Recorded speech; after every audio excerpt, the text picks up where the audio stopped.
Dobrý deň, vítajte milí sledovatelia pri dnešnom tarotovom výklade. V dnešnom výklade sa spolu pozrieme na to, čo sa práve teraz mení vo vašej láske, čo potrebujete vedieť, čo sa mení vo vašom vzťahu. Rozoberieme si 5 rôznych tarotových kariet, aby sme mali taký hĺbší vhľad do toho, čo sa mení vo vašej láske. Samozrejme, že sa jedná o kolektívny výklad, o všeobecný výklad, takže si prosím z neho zoberte iba to, čo s vami rezonuje, čo s vami nerezonuje, nechajte tak. Ak by ste mali záujem o osobný výklad, na mojej stránke terezatarot.sk si ho môžete zarezervovať. A tiež si prosím dávajte pozor na to, že vznikajú falošné profily, ktoré sa teda vydávajú za mňa. Nikdy vám nebudem písať prvá, nikdy vám nebudem nič prvá komentovať, takže si dávajte na to prosím pozor. Poďme sa teda pozrieť na to, čo sa mení vo vašej láske, čo tu budeme teda mať, čo nám karty hovoria. Takže, čo sa mení vo vašej láske?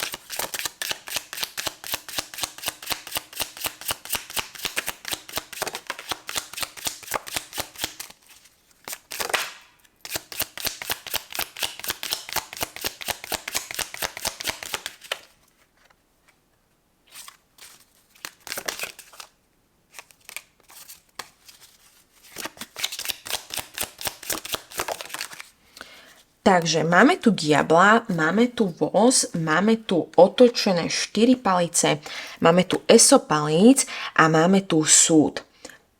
Takže poďme sa na to nejako pozrieť. No, dobre. Nejako som si to nacítila. Poďme sa pozrieť na to teda. Poďme sa si rozobrať teda túto prvú kartu. Určite mi dajte dole aj v komentári vedieť, či sa vám páči, keď takto priamo miešam tie karty na video, alebo máte radi, keď som teda išla takto priamo na vec, že som už mala tie karty pripravené. Určite mi dajte vedieť, mne to nevadí ani tak, ja iba ako to vyhovuje vám, takže určite mi dajte vedieť. Takže poďme sa teda pozrieť, že čo sa teda mení vo vašej láske. Začíname tým diablom. Vy prestávate ako keby, no takto, prestávať bude vo vašej láske, bude sa meniť to, čo vás držalo v začarovanom kruhu.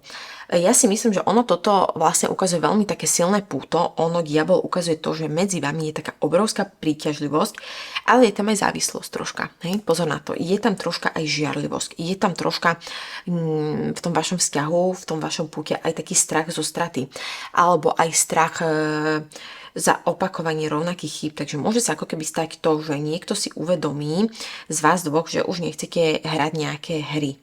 Alebo že prestanete opakovať nejaké také tiché tie odchody a návraty a inak aj na konci si ešte pozrieme vaše znamenia. Budem hádzať kocky, takže môžete aj zostať nakoniec videa a pozrieme sa teda na to. Ale skôr si myslím, že ako keby aj sa vám ukáže taký pravý dôvod, že prečo sa tá situácia stále dookola točila v kruhu. Lebo niektorí sa možno, že prerušíte kontakt s niekým, kto vás citovo vyčerpával. Uvedomíte si, že možno, že medzi vami bola skôr taká závislosť, než nejaká skutočná rovnováha a môže to byť, že aj si uvedomíte, že vy už nechcete takto ďalej pokračovať. Lebo mali sme tam aj ten voz, tuším, že ide teraz, áno. Máme tu voz, ja si myslím, že jeden z vás, jedna strana, teda sa takto rozhodnete konať, lebo toto je karta jasného pohybu, toto je karta jasného takého smeru, že po období, možno že váhania, po období ticha, sa urobí nejaký krok, ktorý sa takto dlho odkladal. Ja si myslím, že môže prísť nejaká nečakaná správa, môže prísť nejaký návrh na stretnutie, môže prísť nejaká cesta za druhým človekom, alebo sa aj definitívne rozhodne, že kam tento váš vzťah smeruje. Môže to byť, že sadnete jednoducho do auta, pôjdete za niekým, koho ste dlho nevideli, alebo aj dostanete správu, že či sa môžete stretnúť a tým sa ako keby aj ukončí také obdobie neistoty, lebo ono sa aj dlhšie, no nie že dlhšie, ako to povedať, ono táto karta ukazuje aj to, že možno, že príde kontakt po dlhšom mlčaní alebo nejaké stretnutie, ktoré vznikne spontánne, no zmení taký vývoj medzi vami. Takže asi tak. Poďme sa pozrieť, tam boli tie 4 palice otočené, no takto, vy ste mali nejakú predstavu o tom, ako má ten váš vzťah vyzerať, ono sa to začne meniť, lebo toto je narušenie stability, toto je to, že sa vám zrúti táto stabilita, že niečo už nebude fungovať podľa starých pravidiel. Môže prísť, že sa zruší nejaký plán. Môže prísť, že budete odkladať nejaké spoločné rozhodnutie. Môže prísť, že si uvedomíte, že je potrebné vybudovať vzťah od znova. A niektorí z vás zistíte, že dobre, že nestačí sa možno tváriť, že je všetko v poriadku, alebo môže to aj byť, že ten vzťah potrebuje takú úprimnosť na miesto predstierania a môže to byť, že sa aj odloží nejaká spoločná udalosť, alebo sa zmení plán, zmení sa nejako to stretnutie, alebo aj padne také rozhodnutie, že najprv treba vyriešiť tie staré problémy, ako ostať v tom začarovanom kruhu. Mali sme tam to ESO, no. Ale príde nová iskra. Ja si myslím, že určite do vašeho vzťahu príde aj nová iskra, nový impuls, lebo toto je karta vášne, toto je karta motivácie, toto je karta nového začiatku.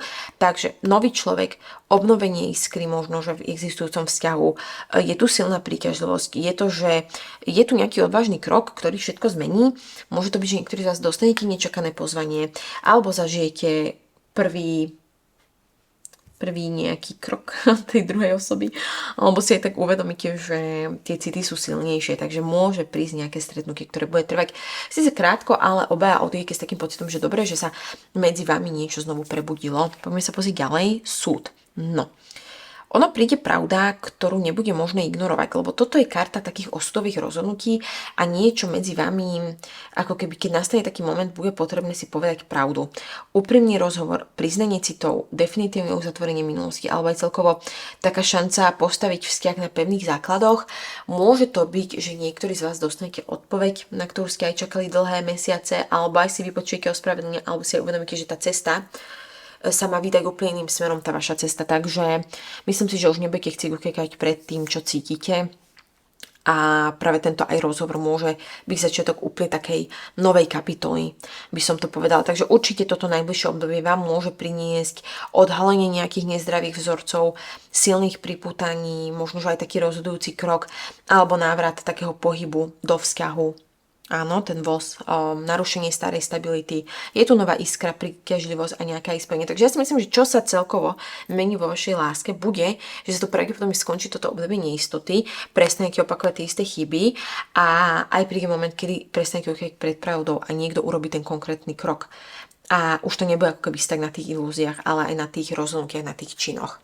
Takže asi tak. Poďme sa teda pozrieť na tie znamenia, lebo viem, že vás to veľmi baví. Aj mi prosím dajte do komentáru vedieť, či sa vám páči, keď robím takéto znamenia extra. Ak na to nechcete čakať, môžete pokojne aj prestať už pozerať práve teraz. Ale pozrieme sa teda na znamenia, pozrieme sa ešte aj na čísla. Dajte mi prosím vedieť, či vás to baví, či sa vám páči, keď takto vyťahujem aj tieto znamenia, aj tieto čísla, aj či sa vám páčilo, keď som vám ukázala teda karty, ako ich miešam priamo na video. Poďme sa pozrieť, koho tu máme, aké znamenia sú práve tu.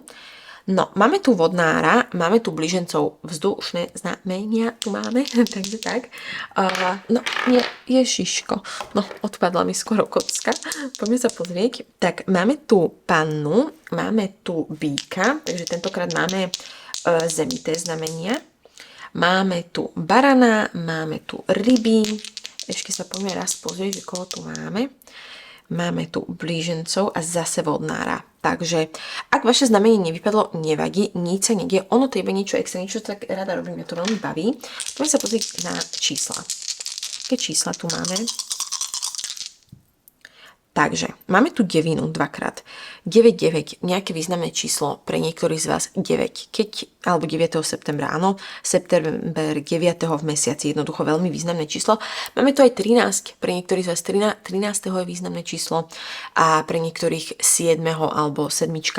a 13. Poďme sa ešte pozrieť na tieto iniciálky, čo tu máme, koho tu máme. Máme tu A, máme tu D, máme tu C a máme tu I. Môže to byť váš, alebo vaše iniciály, vášho mena, alebo aj iniciály teda tej druhej osoby. Takže asi tak. Toto je niečo extra, niečo takto rada robím, takže určite mi dajte vedieť, či sa vám to páčilo. A to bude asi teda všetko, čo vám tarotové karty chceli povedať, tak mám pocit, áno, že to bolo všetko. Ak by ste mali teda záujem o ten osobný výklad, jedine cez stránku terezatarot.sk, nejak inak pozor zase na tých podovníkoch, ako som povedala. Nikdy nepíšem prvá, nikdy vám nebudem nič prvá komentovať a ak by ste mali záujem sa pridať do členskej sekcie, tak odkaz je dole v popise pod týmto videom a tiež, ak by ste aj mali možno, že takto záujem viacero videí, prosím, zanechajte mi odber na mom kanáli, takže asi tak. Tak mám pocit, že to bolo teda všetko. Prajem vám všetko dobré, aby ste mali pohodový deň, tak nech sa vám darí a doví.